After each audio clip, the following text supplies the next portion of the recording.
Bien-aimés dans le Seigneur, soyez bénis dans le nom puissant de Jésus-Christ de Nazareth. Comme vous le savez, nous sommes avec le révérend l'évêque David Chioyo Ramazani de la deuxième communauté de l'ECC, communauté des assemblées des frères au Katanga, et il est le responsable de la paroisse Agneau de Dieu, quartier 7 Njili. Et nous sommes en train d'aborder un sujet très intéressant qui sera justement le thème d'un séminaire, le séminaire qui aura lieu justement à la paroisse Agneau de Dieu au quartier 7 Njili, à Luemba, juste derrière la station Luemba. Là, nous allons aborder le thème intitulé « Le Dieu d'Abraham ». Et ce thème sera abordé par plusieurs serviteurs de Dieu et dont moi-même d'ailleurs, le révérend Dr Jean-Baptiste Kembo. Donc je vous invite à rehausser, n'est-ce pas, votre présence à ces assises qui seront une très grande bénédiction. Alors, nous sommes en train de parler justement de ce Dieu d'Abraham. L'homme de Dieu nous avait premièrement expliqué, comment dirais-je, le premier aspect de cette alliance, une alliance tellement puissante que Dieu a eu à tisser avec cet homme, un homme particulier, Abraham. Et le premier aspect, le premier élément, la première richesse de cette alliance et de la marche de Dieu avec le Seigneur, c'était l'obéissance d'Abraham. C'était pas ça l'homme de Dieu? Oui, c'était bien ça. Tout à fait. Bien ça. Alors, le deuxième élément, ça sera quoi? Le deuxième élément, c'est l'adoration. Ok. Très tôt, quand Dieu l'a appelé, au chapitre 12, quand vous lisez à partir du 7e verset, il va ériger un autel. Et la Bible dit, il invoqua. Ça, je voudrais ici souligner le fait que invoquer là n'est pas pris dans le sens de il invoqua Dieu qui vient intervenir en sa faveur. Non, mais c'était l'adoration. Ok. Et quand on lit l'histoire, la marche d'Abraham avec Dieu, à chaque circonstance, à chaque événement, il érigeait un autel et offrait. C'est vrai, on a beaucoup parlé de la destruction des autels dans notre pays, mais on n'a pas suffisamment parlé de la construction.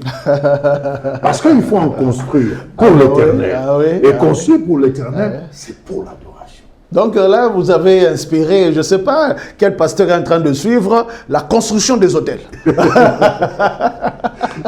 Nous en avons besoin. Et pour Abraham, en tout cas, toute sa vie, dans sa marche avec Dieu, il profitait de toutes circonstances pour élever un autel et invoquer l'Éternel. Et là, c'était l'adoration. Super. La foi d'Abraham doit être une foi d'un adorateur. Et l'adoration n'est pas à minimiser par le simple fait qu'on dit des belles paroles à Dieu. Ou de son de guitare, ou de clavier. Non. L'adoration, c'est, au fait, ça doit être comme compris, exalter Dieu pour ce que Dieu est. Tout à fait. Alors, Tout à fait. comment je vais exalter Dieu pour ce que je ne connais pas de Dieu? Donc, je dois avoir reçu une inspiration, une révélation de ce que Dieu est. Mon frère, j'ai suivi une maman en train de prier, dans sa prière d'adoration, dire « N'a pas moulu Nzambe posé 3 fois 5 ». 3 fois 5, oui. 15. Au fait, il a entendu quelqu'un prier 3 fois 5. Mais elle a mal compris et elle a parlé de 3 fois 5. C'est comme une autre maman qui dit « Natindelieu le feu Déborah ». Le feu Déborah. Vraiment. Au lieu de dire le feu Déborah. Donc, tout simplement, on dit des choses qu'on ne comprend pas. Donc, si nous devons exalter Dieu, au fait, on doit avoir découvert un aspect de Dieu, parce qu'on ne peut pas le découvrir dans son entièreté, un aspect, et cela t'éblouit. T'éblouit, Tout à fait. et c'est le fait d'être ébloui par ce qu'on a découvert qu'on va dire tu es ceci. Vous savez, Abraham a dit, il a dû dire que Jéhovah Jireh. Pourquoi l'a-t-il dit?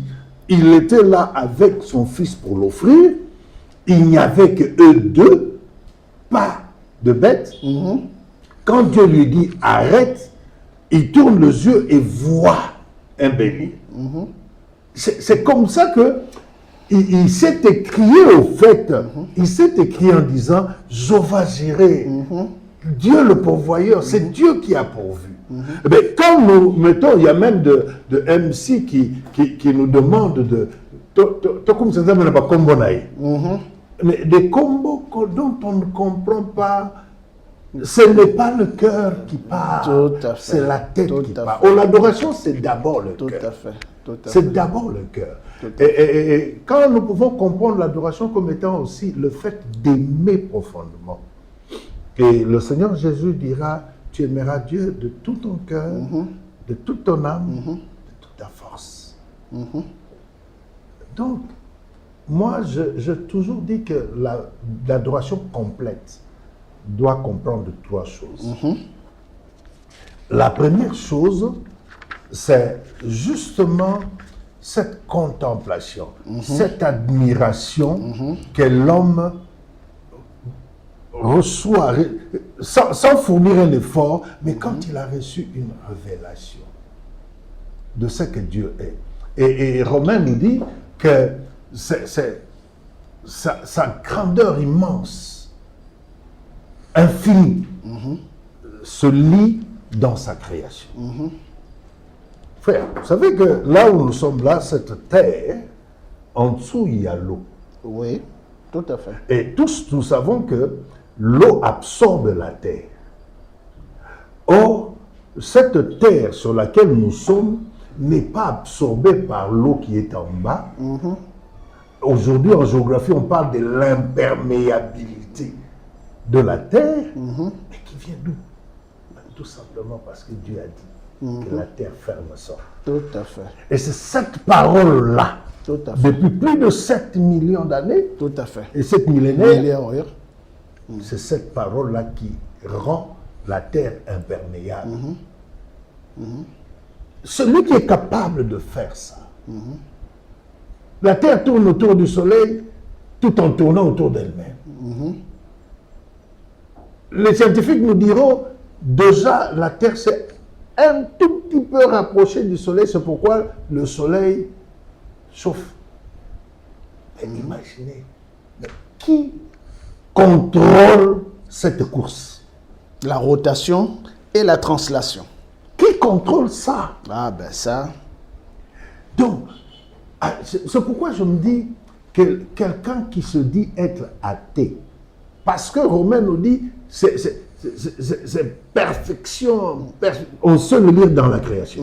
Donc, en réalité, les athées, ce n'est pas des gens qui ne croient pas que Dieu existe, mais ce sont des gens qui refusent d'accepter que Dieu existe. Dieu existe. Qui refusent d'accepter que Dieu existe. Non seulement ça, mais nous portons la création de Dieu en nous.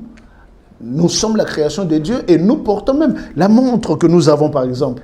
Au fait, c'est la création de Dieu. C'est ce que vous venez d'expliquer. La rotation, la translation, c'est cela qui nous impose les heures, les minutes et les secondes. Mais toutes les secondes, depuis des milliards d'années, en aucun moment, le soleil n'a été en retard d'une demi-seconde de son lever. L'homme le plus ponctuel, c'est Dieu.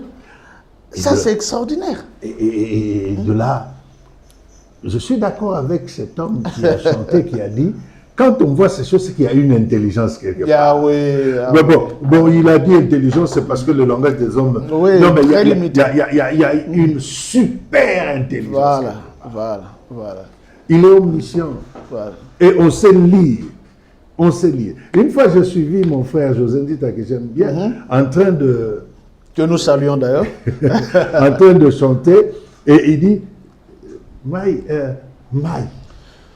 Atom Meliti, donc, il voulait parler des vertus de l'eau. Papa, restez, vous êtes fatigué, peut-être malade.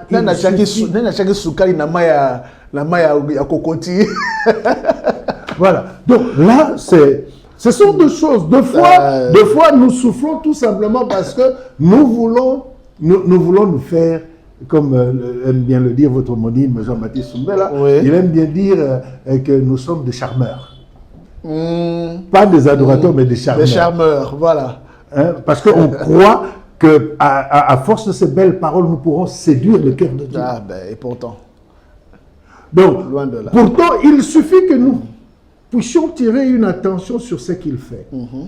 Et cela nous aide à comprendre ce qu'il est. Tout à fait. Et quand nous avons perçu un aspect, oh ben notre adoration peut couler, le cœur va être ébloui, le cœur. Là, on entre dans la contemplation. Tout à fait. On commence à contempler les grandeurs, C'est ça. l'infinité, C'est même le grand pas de l'adoration. Tout à fait. Cette contemplation de ce que fait. Dieu est. Tout à Parce qu'on doit l'exalter pour ce qu'il est. Donc on doit au préalable avoir saisi ce qu'il est.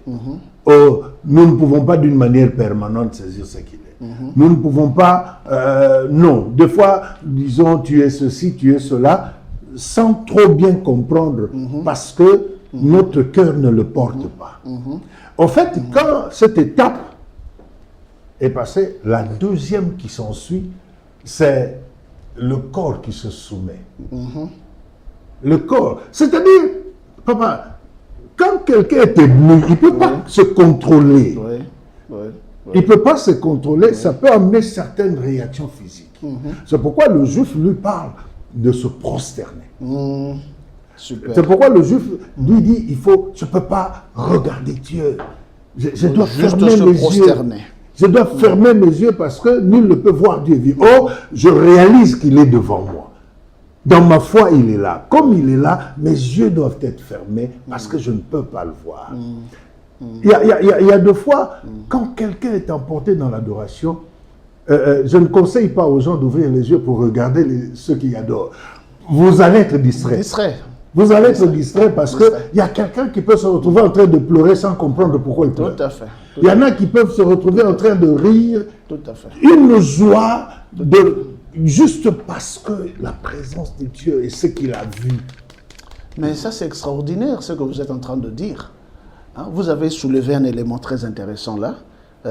Dire que Abraham a donné le nom de Jireh à l'Éternel de par l'expérience qu'il a vue. Tout à fait. De ce que le Seigneur a réalisé dans sa vie. Au fait, c'est l'expérimentation de l'amour de Dieu qui commence à couler en forme d'adoration.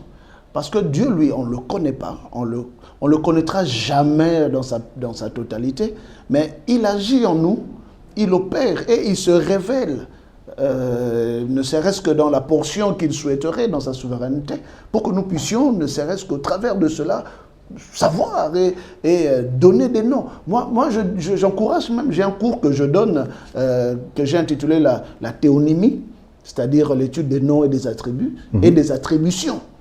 On ne se limite pas seulement aux noms, aux attributs, mais moi je vais même plus loin, les attributions de Dieu. C'est-à-dire, il y a certains mots qui, quand on lit la Bible, on se rend compte, et ça je bénis le Seigneur pour ce que vous avez dit, ils ont donné des noms de par ce qu'ils ont expérimenté avec Dieu. Mais nous aussi nous expérimentons Dieu. Mais il y a aussi, le français a évolué dans l'entretemps. Il y a certains qualificatifs, certains adjectifs que nous employons, n'est-ce pas, dans des entreprises, que nous aurions dû employer d'abord devant Dieu. Exemple, un jour j'étais en train de célébrer le Seigneur, d'adorer le Seigneur, et puis voilà, il y a un attribut qui arrive, crédible. Oh, je dis, tiens, Éternel, tu es le plus crédible. En fait, il n'y a pas plus crédible que lui. Il n'y a pas plus crédible que lui. C'est extraordinaire. Là, on entre dans cette contemplation, dans cette adoration, et c'est une alliance. C'est un signal d'alliance avec Abraham. Oui, Okay. Oui, parce que vous allez vous souvenir de l'histoire de Naaman, n'est-ce pas? Lorsqu'il fut guéri, il va promettre de ne plus jamais offrir à un autre Dieu. Tout à fait. l'Éternel. Ça nous amène au troisième élément qui, pour moi, compose l'adoration. C'est l'offrande. L'offrande, oui. J'aime l'explication de l'offrande à Lingala. On parle de mabonza. Mabonza. On ne parle pas de... C'est profond à Lingala. Tout à fait. C'est profond à Lingala. Au fait, l'offrande doit être une réaction venant de l'intérieur de ce que ce Dieu est. quelqu'un qui se retrouve ébloui par ce que Dieu, par ce qu'il a compris de Dieu, et se demande, en fait, qu'est-ce que je peux faire pour ce Dieu? Qu'est-ce que je peux faire pour ce Dieu? Et ce qu'il donne, il ne le donne pas parce que c'est la valeur numérique, non, mais l'expression de son adoration, l'expression de son éblouissement. C'est comme ça que, quand on voit, n'est-ce pas, les mages, ils sont venus adorer. D'ailleurs, quand Moïse parle à Pharaon, pour lui dire, quand vous lisez le mot traduit par adorer, il le dit, servir, il est aussi dit offrir. Offrir, tout à fait. Tout à fait. On ne peut pas parler d'adoration sans offrande. Tout à fait. On ne peut pas parler d'adoration. L'offrande doit être un acte d'adoration. Poussé par la même réaction, l'éblouissement qu'on a eu après la contemplation, qui pousse à certaines réactions physiques, mais aussi ça amène à adorer. Tout à fait. Ça amène à adorer, à offrir à Dieu. C'est la troisième partie la plus importante. Pour parler d'adoration, à mon sens, il faut que les trois éléments soient réunis. Là, on a fait une adoration complète. Tout à fait. Les mages viennent devant le Seigneur, ils viennent adorer et ils amènent de la mirée, ils amènent des offrandes. De l'or, de l'encens, etc. Pour adorer Dieu. Mais textuellement, cette femme pécheresse de Luc chapitre 7, tout à fait. L'histoire, pas biblique, mais l'histoire raconte que c'était une femme prostituée, de mauvaise vie, et qui se tapait les hommes de nom. Qui se tapait les hommes de nom. Et il paraît, dans la même histoire, que cette femme s'était approchée se disant qu'elle allait séduire le Seigneur. Mais elle se retrouve devant la sainteté de Dieu. Au fait, ce qui l'a frappé, c'était la sainteté de Jésus qui lui a fait voir, qui lui a fait miroiter sa saleté. Oh, ben ça, c'est extraordinaire. C'est comme ça qu'elle va se mettre à terre en train de pleurer aux pieds du Maître. Et qu'est-ce qui est pour une femme aussi valeureuse que les cheveux? Et quand elle a mouillé le pied du Seigneur avec ses larmes, elle va essuyer ses pieds. Le pied, le pied, on marche, le pied, c'est la saleté, le pied, c'est sans valeur. Pour dire au Seigneur que moi là, en dessous de tes pieds, en dessous de tes pieds, elle va essuyer le pied du Seigneur avec sa chevelure. Ça, c'est extraordinaire. Là, c'est donc l'adoration. Elle a vu la sainteté. La sainteté a miroité sa saleté. Elle s'est mise à pleurer pour se repentir devant cette sainteté. Elle a mouillé le pied du Seigneur. Elle va essuyer avec ses cheveux. Bon, elle n'avait pas amené ce parfum pour le Seigneur. C'est un parfum qu'elle avait dans son sac. Mais c'est un parfum de grand prix. Elle ne verse pas, mais elle brise le vase. Waouh! Elle ne verse pas, mais elle brise le vase. Waouh! Donc elle va offrir le meilleur qu'elle avait en ce moment-là. Le meilleur qu'elle avait, l'adoration l'a poussée à offrir. Donc l'adoration délivre. Ah oui? C'était une délivrance pour cette femme-là. Ah oui? Ah oui? C'était une délivrance. Parce que quand on a vu, qu'est-ce qu'on a vu? Dieu. Ah oui. Et on adore Dieu, donc on s'est approché du feu dévorant. On s'est approché du feu dévorant. Et mon frère, ce feu-là ne peut que brûler tout ce qui ne doit pas exister. Tout à fait. Ben, vous savez, même quand vous êtes revenu en Lingala, Kobonzela Nzambe. Oui. Moi, j'aime mon peuple du Congo-Brazzaville. Kobonza. Kobonza, c'est donner. Mais Kobonza, ça veut aussi dire casser. Ça veut aussi dire casser. Oui, à Brazzaville. Ça veut dire casser, ça veut dire aussi taper. À Bonzi, TV Nangai. Vous voyez? Donc, il a cassé. Vous voyez un peu? Alors, ça prend tous les deux sens, au fait. Cette femme a bondi molangi à parfum, et puis à bonzali en gonzambe. Et c'est-à-dire qu'au bonza, ça c'est extraordinaire, hein, qu'au bonza, c'est-à-dire quelqu'un doit casser quelque chose quelque part. C'est comme ça que si Jésus avait loué la veuve pour son offrande de 2 oboles, bon, beaucoup prennent ça pour dire, au fait, le Seigneur accepte n'importe quelle offrande. Non, mais cette dame avait donné le 100% de ce qu'elle a fait. Tout à fait. C'est pourquoi le Seigneur dit de son offrande qu'elle est la meilleure de toutes. En termes de pourcentage. En termes de pourcentage. Au fait, elle avait donné tout ce qu'elle avait. Tout ce qu'elle avait. Les autres ont donné le superflu. Quoique numériquement, ça pouvait être supérieur à ce qu'elle avait donné. Mais dans la valeur intrinsèque, c'est cette dame qui a touché le cœur de Dieu. Tout à fait. Et ceci est très important pour nous de comprendre que si nous sommes fils d'Abraham, si nous croyons dans l'alliance d'Abraham, nous devons être des adorateurs. Amen. Et l'adoration, au-delà de complète, comme je l'ai dit, c'est une mode de vie.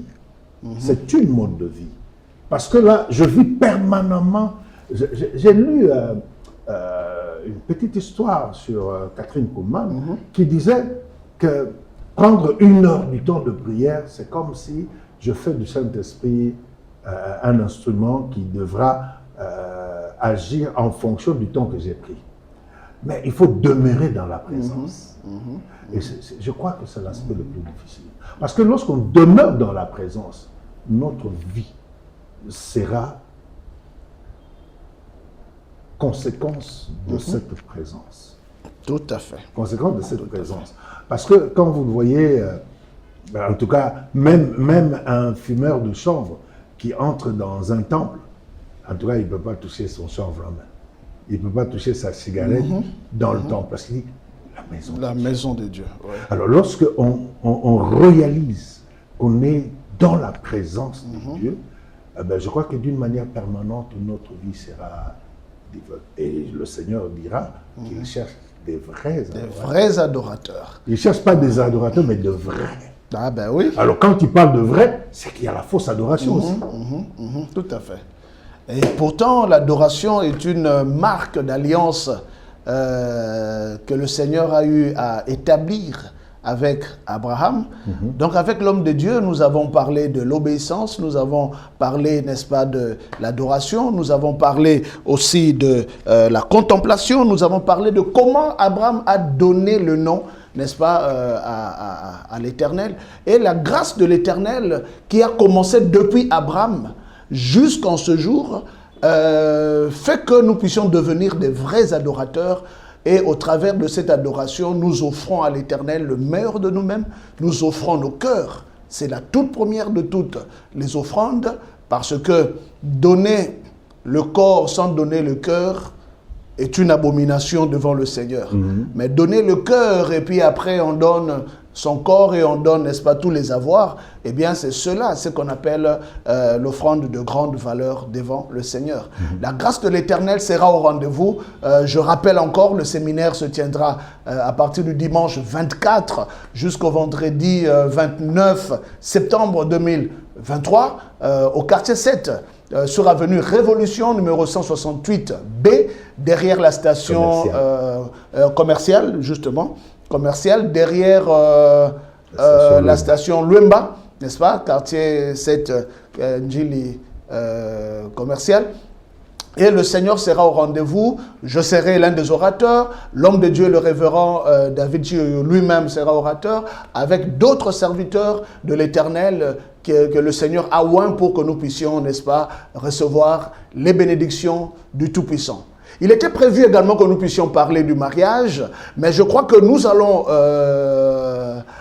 inviter l'homme de Dieu une autre fois lors d'un autre numéro, n'est-ce pas? Mais un mot sur le mariage. Vous avez fait 37 ans de mariage. 36 ans de mariage avec une seule femme. Une seule. Et Dieu sait. Comment vous vous êtes prié pendant les 36 ans? pour rester avec une seule femme, pendant que il y a beaucoup, sans justement juger les gens, mais il y en a beaucoup qui se rendent compte que le mariage, rien qu'après 1 an, 2 ans, ça s'effrite et l'amour disparaît. Je pense que la première chose, c'est la grâce. La grâce. C'est la grâce de Dieu. Je ne dois pas me vanter de quoi que ce soit. C'est d'abord la grâce. Cette grâce s'est manifestée d'abord dans le choix. Voilà. Ça, c'est très important. Je crois avoir choisi la femme que mon cœur aime. Et je crois avoir choisi, pour moi, la meilleure de femmes.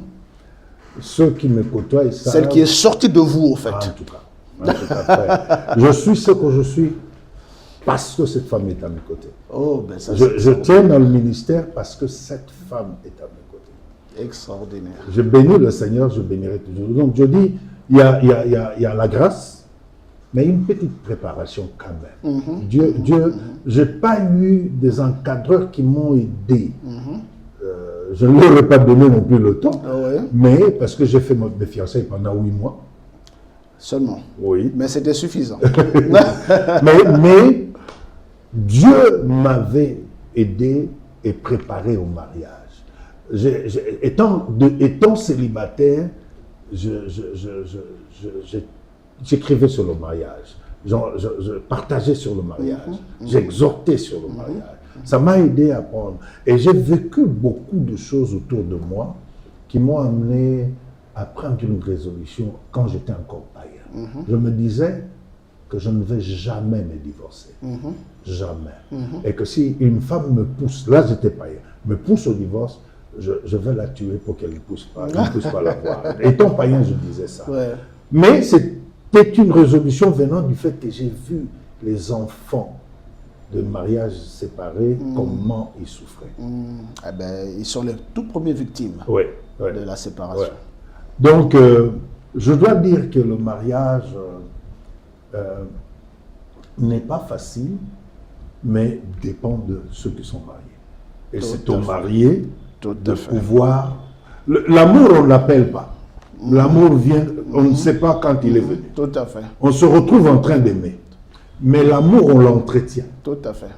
Tout à fait. On l'entretient. Tout à fait. Et c'est là l'aspect le plus important. Si quelqu'un n'est pas préparé au mariage, parce que c'est pas facile de vivre avec la même personne. Pas malgré ses défauts, mais avec ses défauts. Ça, c'est... Et Dieu doit nous aider. Donc je pense que l'Église a la responsabilité de pouvoir bien préparer. On fournit un grand effort pour préparer la femme à être une bonne ménagère. À l'homme, on lui dit, tu dois être parent responsable, tu dois travailler. Mais ça ne suffit pas. Ça ne suffit pas. Et d'ailleurs, les femmes semblent bénéficier d'un petit encadrement de la société, mais pas les hommes. Pas les hommes. Et pourtant, les hommes, eux, ils ont une très grande responsabilité dans tout ce qui se passe dans la maison. C'est la raison pour laquelle nous avons l'habitude de dire, lors des enseignements du mariage à Pax, le mariage à Pax, c'est le mariage avec un seul partenaire pour toute la vie. Et nous avons l'habitude de dire que la préparation au mariage est plus importante que le mariage lui-même. Vous entrez dans le mariage, vous n'êtes pas préparé, vous allez rencontrer des choses auxquelles vous n'avez jamais été préparé et vous allez affronter ces choses et elles prendront le dessus sur vous parce que même psychologiquement et spirituellement, vous ne vous êtes pas préparé à cela. C'est la raison pour laquelle dans des églises, dans des ministères, nous devons prendre le temps d'enseigner la jeunesse, surtout la jeunesse.